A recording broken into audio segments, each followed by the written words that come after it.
le dernier talk d'Andrei Karpathy, désolé pour la prononciation, est vraiment une tuerie. C'est la personne qui a plus ou moins fait en sorte que le mot vibe coding prenne toute l'ampleur qu'il a aujourd'hui. Son talk, il explique l'évolution du software. Tout d'abord, il nous parle du software 1.0, où on écrivait tout en ligne de code. Ensuite, il y a eu le software 2.0, où on a commencé à rajouter du machine learning.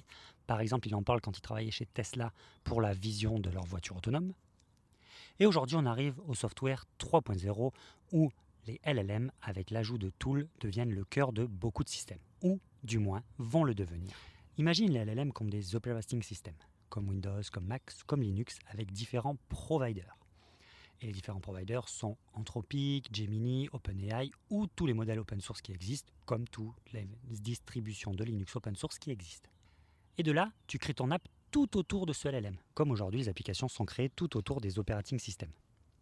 Et voilà, tu as les applications de demain. Pourquoi il dit ça? Parce que pour lui, en fait, il part du principe qu'on ne peut pas rajouter un LLM à une application existante.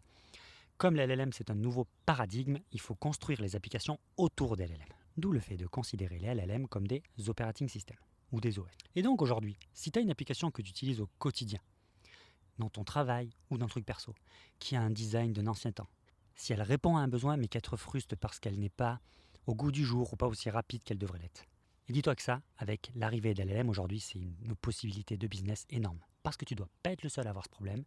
Et si tu la reconstruis avec un LLM comme OpenAI au cœur, l'application répondra beaucoup mieux à ton besoin, sera beaucoup plus rapide et tu pourras avoir des clients.